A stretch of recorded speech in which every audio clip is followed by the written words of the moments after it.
Good morning and welcome back to Globe Summit. My name is Hayden Bird and I'm a sports writer with Boston.com, and I'm here today to have a talk about the state of soccer in Massachusetts. I am joined to my right by Mike Loynd, the president of the FIFA World Cup Boston 2026, Jennifer Epstein, controlling partner of Boston Unity Soccer Partners, and Brian Bilello, president of the New England Revolution and chair of the board for FIFA World Cup Boston 2026. Soccer is undeniably making a breakthrough in Boston, but you would not always know it from its media coverage, including in the pages of the Boston Globe. Nonetheless, we see it around us all the time, the impact of the game and its growth.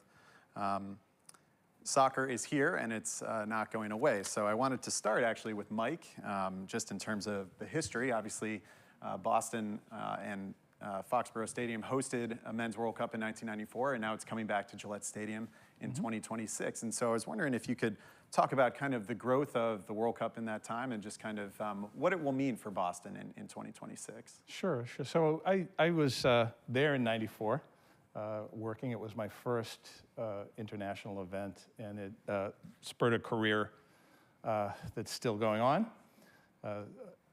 I would say that the World Cup in '94 was obviously a massive international event, but in the U.S. probably wasn't as understood as it could have been.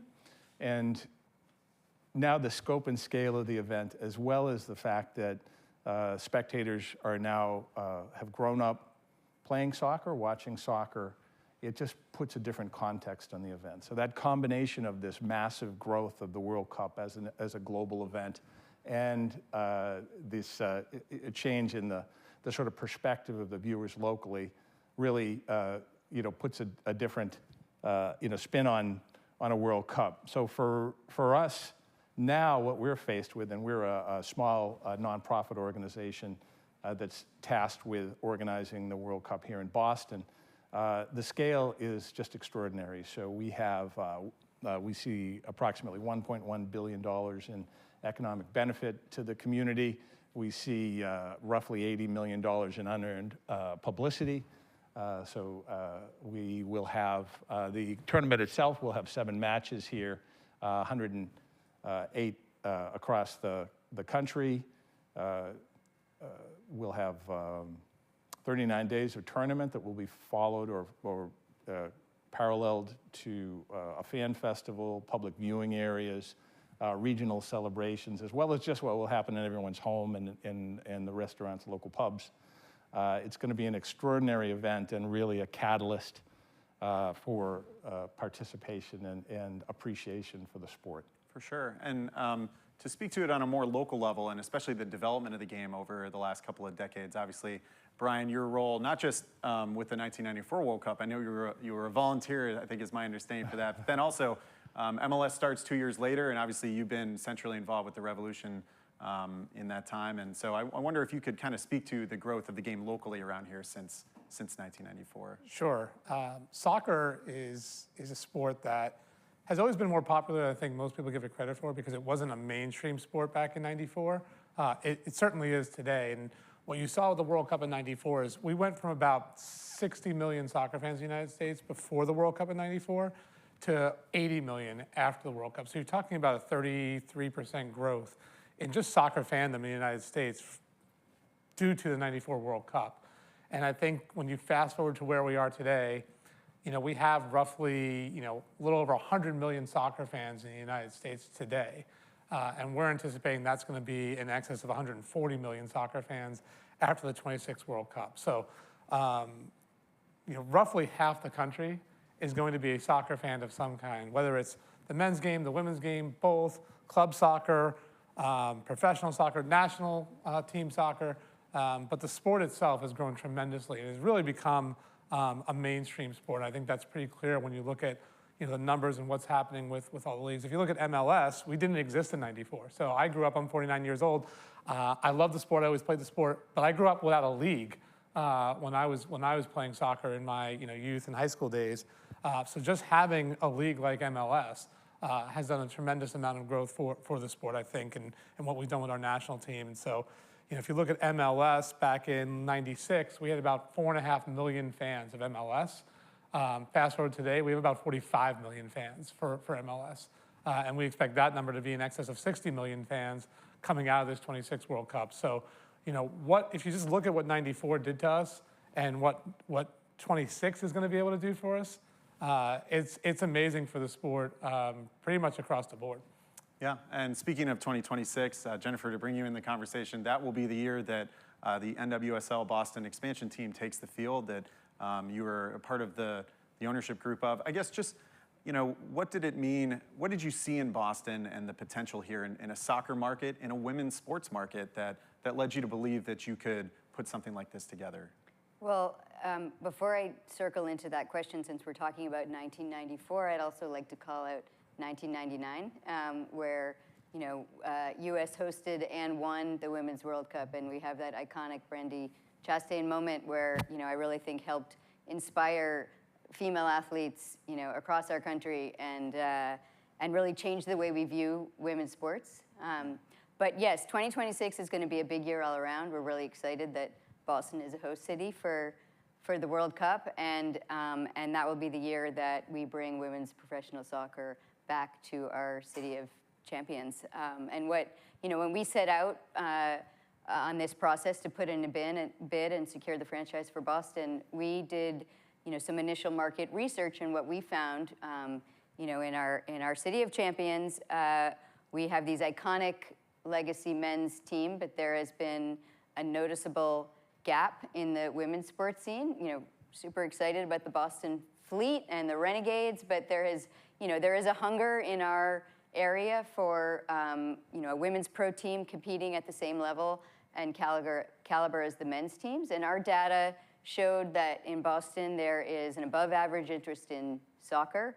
There's an above average interest, 23% higher than the national average, in women's sports and women's soccer in particular. So, we're really excited about the timing, and with the World Cup being in our city, I just anticipate the excitement level in our region, to continue to increase. Yeah, and I know something that's unique about your team is that it will be in White Stadium, and it will be, to my knowledge, a unique thing where you will share the stadium with the renovated stadium with the public schools, and I guess just talk about that and the opportunity that you saw there, just because it's such a historic stadium already.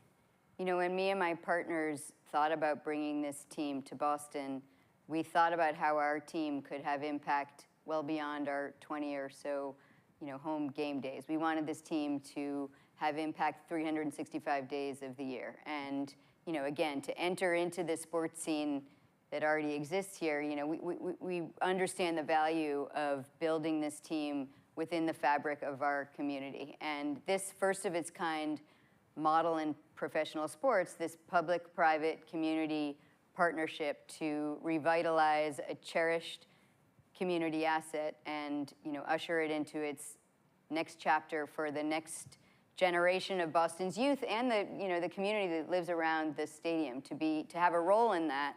And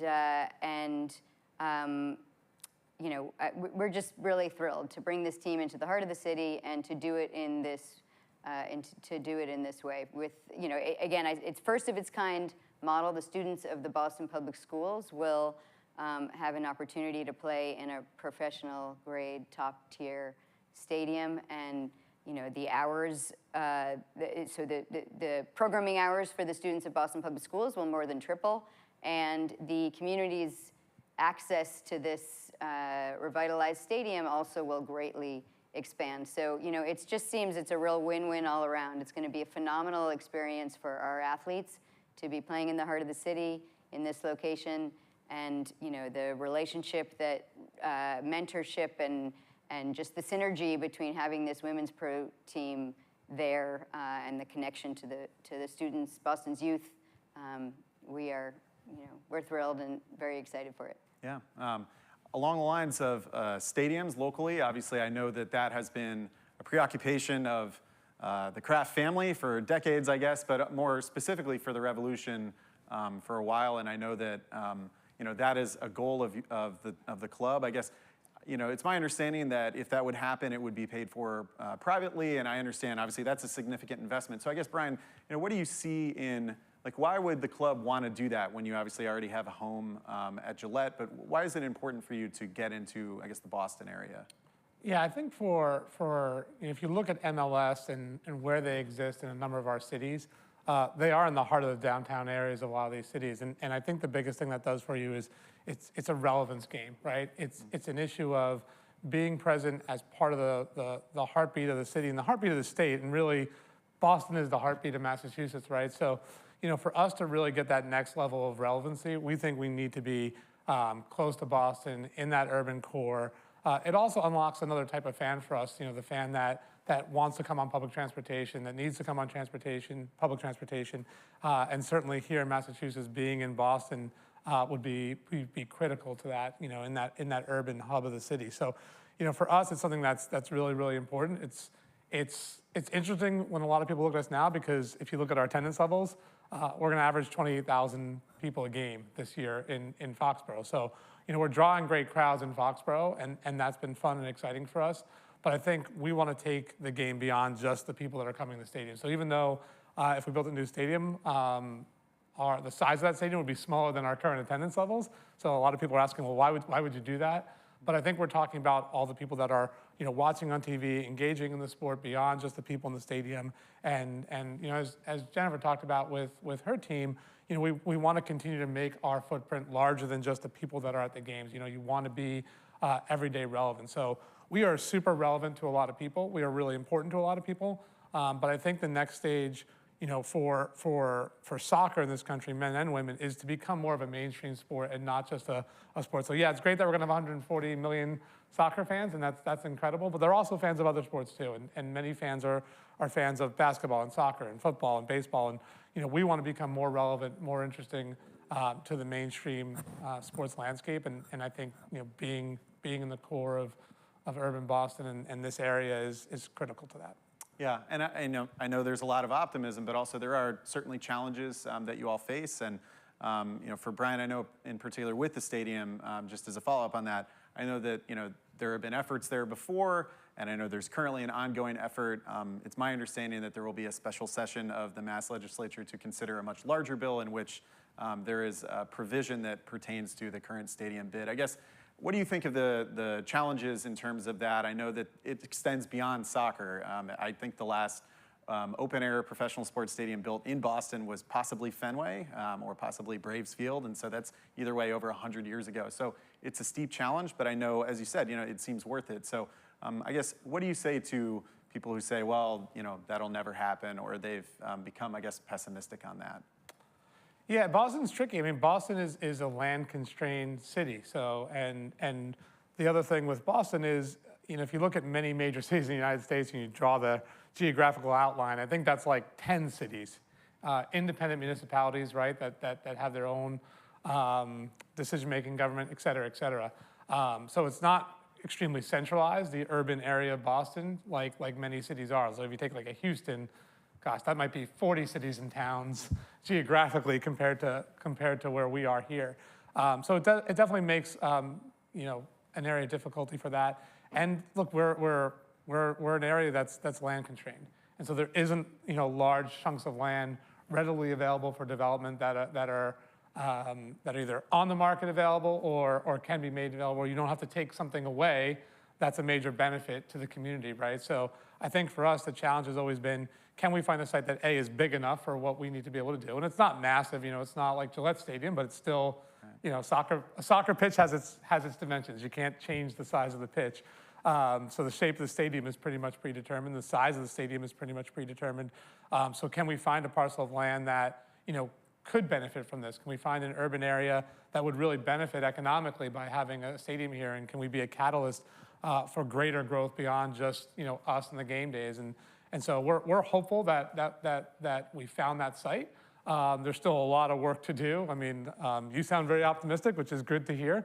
But there's still a lot of work to do for us to, get this thing moving, really get engaged in the public process, and take some of the hurdles off that currently exist.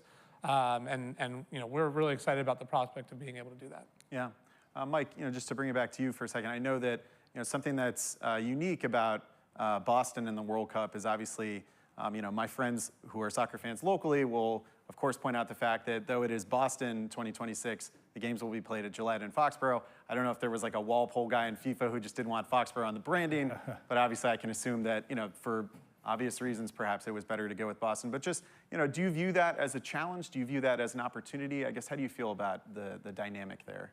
The dynamic of a stadium outside of the Yes. community? Well, there's a number of those around. I don't think that that's a constraint for us. We're working on public transport closely with the MBTA and the state. The stadium is, a well-oiled machine. We're very comfortable with its operation. Everyone in the state and, of course, in the city's also very comfortable with that.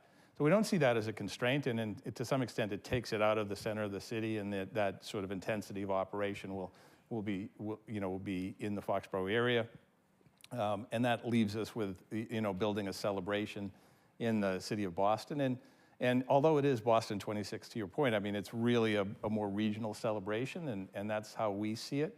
We're working closely with the state and the city of Boston on what that feel is, but we've had meetings with Providence and other major cities to see how that sort of celebration will pan out, and we're really excited about those opportunities. Yeah, Jennifer, from your standpoint, obviously something that's interesting about the club is that it's all women ownership, and I know that that's certainly not the case across so many sports where it's mostly men. And so I guess, how has it been for you? What has been the reception you've heard kind of since the announcement at that level, at an investor level, or just locally here in Boston in terms of that dynamic? I do think, we talked about our first of its kind stadium model, and I think we are unique in professional sports that the 4 managing partners are all women. I like to always joke around, all women, and fun fact, probably average height 5'1". So I think that is probably a unique statistic in professional sports also. But, we came together with some similar ideas in our investment thesis and a real dedication to our city of Boston. We are all either from here or have spent, a good portion of our adult lives here, and really understood both, the impact and the significance of bringing a professional women's team to Boston right now, but also from an investment perspective, that there's incredible growth in women's sports, there's incredible growth in the National Women's Soccer League, and this was really the right time to tap into, all of that and do it here in Boston. And, beyond our 4 managing partners, we have, a really talented, diverse, broader, the full cap table underneath the 4 managing partners. I'm proud to say right now that 40% of the invested capital was invested or controlled by investors of color, and 95% overall invested or controlled by women. So it's the 4 of us, but it's really we're a talented group, and we're going to rely on the rest of the ownership group to help us achieve our founding vision. Yeah. And so for both of you, I know it's sort of focused on the future, obviously, as we were talking about 2026. With Brian, obviously, the Revolution are currently playing games, and so I would be remiss if I did not ask you about just kind of the current situation the club is in. I know that the on-field performance, I'm sure you would agree, possibly over the last year has maybe not been up to the standard of the club, so I know that's tough, but I just wanted to get your comment, since I know there are so many of the fans watching on the stream, just where the club is, how you feel about its circumstances. And I know that you're looking at a long term, so maybe how would you kind of encourage them to keep the faith in the moment? Yeah, no, it's difficult. Sports are very humbling for you on the field because you try to control everything you can, but then sometimes things just don't go the way that you planned. So, I mean, I think overall, we continue to be very bullish on the club. The fans have shown great support over the last number of years, and we've been able to grow our fan base, tremendously over the last 3 or 4 seasons. So, for us coming out of that COVID year with a lot of uncertainty, we've had an unprecedented amount of support from our fan base that's been around for a long time, and so many new fans flocking to the sport and flocking to the Rev. So, for that, we're very appreciative and grateful. And I think, from a what you can control, I think what we've shown over those years, including this year, is a lot of investment from ownership in the club and the team. So, in terms of facilities and our training center and what we've done there, that really was helping us build our academy, our second team, and our development pipeline so that we could get great young players from Massachusetts or from this region coming through our club and contributing. We think that's really important for the long-term vision of the club. So when you see players like Ejmir and Peyton Miller now playing for us, young players that are contributing to the club, that's one piece of that investment model.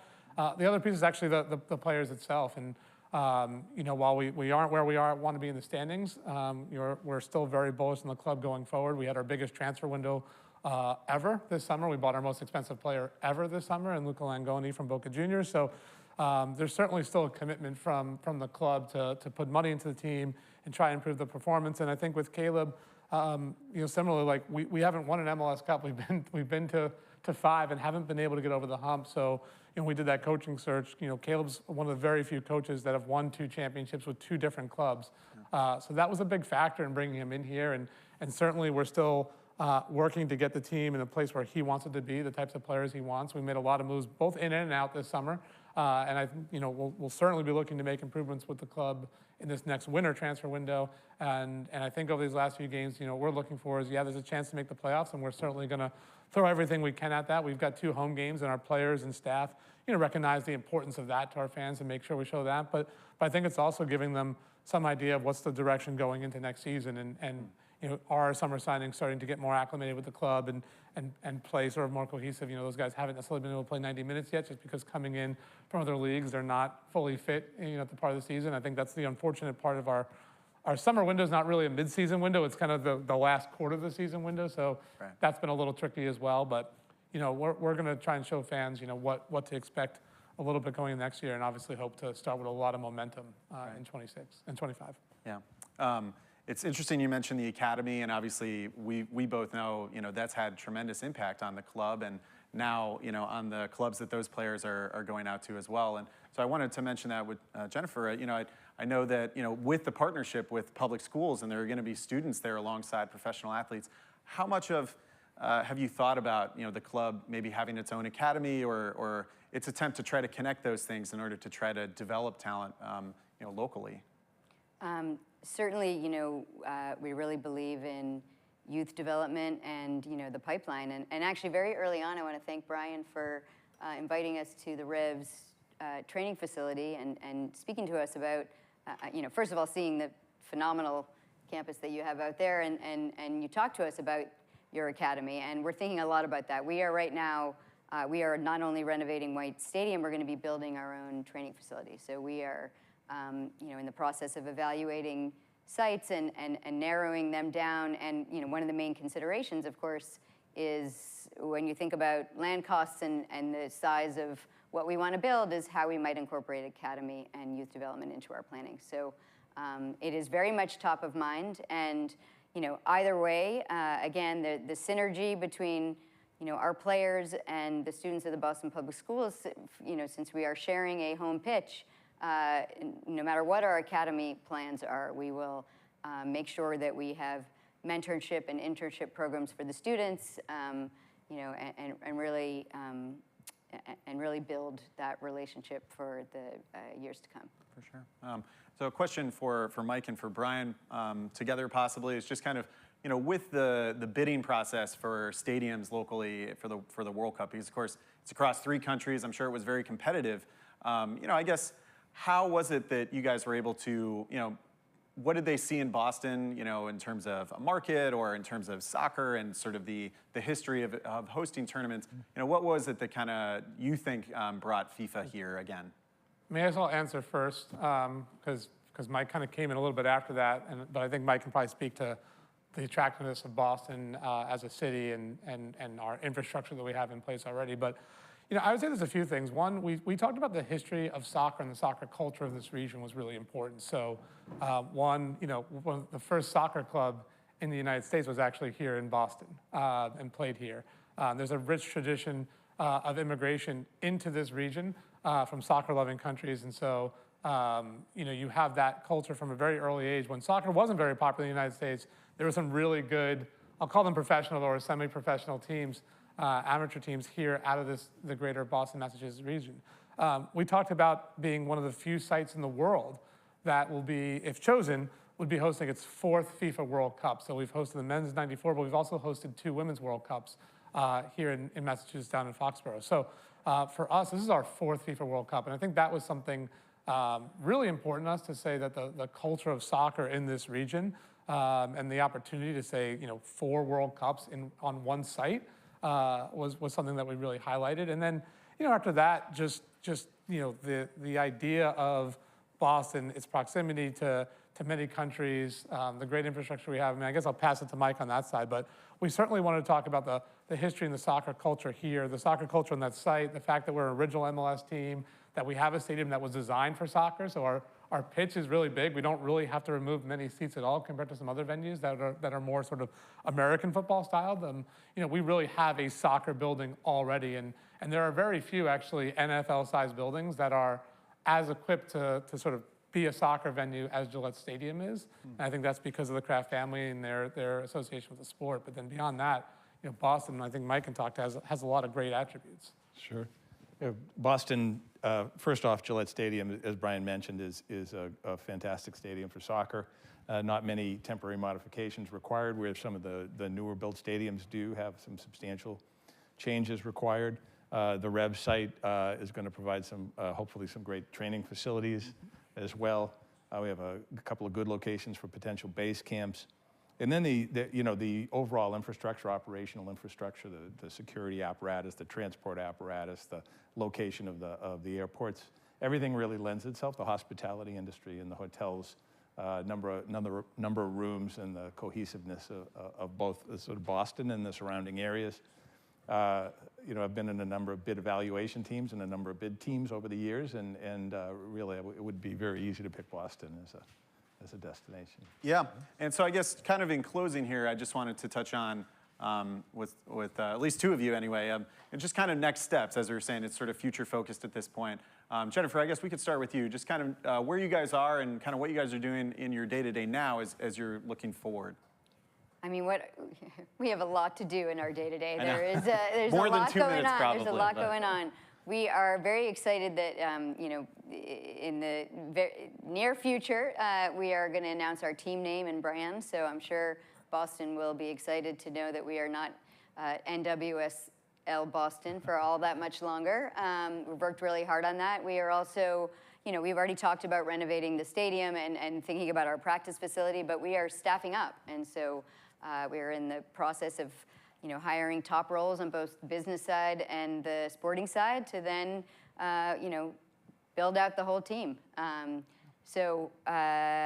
we are working hard, and we're thrilled. We're really excited that to roll this out for 2026. Lots to be done, but lots to look forward to. Right. Yeah. And then Mike. Sure. Yeah. So I mean, we've spent the past year really building our infrastructure. Our capability to work with security and transport, the normal things you would expect. We have developed a team, and we've hired a chief impact and sports officer who is really making sure that we make a great impact socially, environmentally, from a human rights perspective, and make sure that we really deliver on that custodianship that we have of the event. We are now building our commercial program and going out to the business community, which we desperately need their help to deliver a fantastic event. And we'll be out with our sponsorships and our donor packages on those. And of course, we've been continuing to work with the state and the city and the town of Foxborough, as well as the federal government and FIFA, all of which we're trying to sort of coordinate, from the Boston perspective. So really excited. It's going to be a great event. Yeah. And right at the end here, I know we talked about some of the minor modifications that have to happen for Gillette Stadium, but I know one of them is that grass will be installed for those tournament games. And so, Brian, not to put you on the spot again, but just is there a chance that that Gillette would stay with natural grass after the World Cup? Has that been discussed at all? No, the stadium folks are thinking about what that layout's going to be. I will say the grass will go in let's call it January, February of 26. So certainly for the first half of that MLS season, the Revolution games will be played on grass in Gillette Stadium. We'll play grass to the World Cup, and then a lot of this is, I think, going to depend on the stadium calendar in 26 post-World Cup, all of which hasn't, I don't think, been locked in yet. So not sure what it's going to look like after the World Cup, but I can certainly say before the World Cup, this is not like a grass field put on top of artificial turf like we would do sometimes for international soccer. The turf's coming up. This is a really, really high-end grass surface that'll be down for the first part of the Rev season and the World Cup itself. Great. Well, yeah. I think I speak for everyone when I'm extremely excited for that. I'm excited for 2026 on a number of levels. Thank you all so much for being here. I think that's all the time we have, but it's been a pleasure, and I hope everyone's enjoyed watching. Thank you.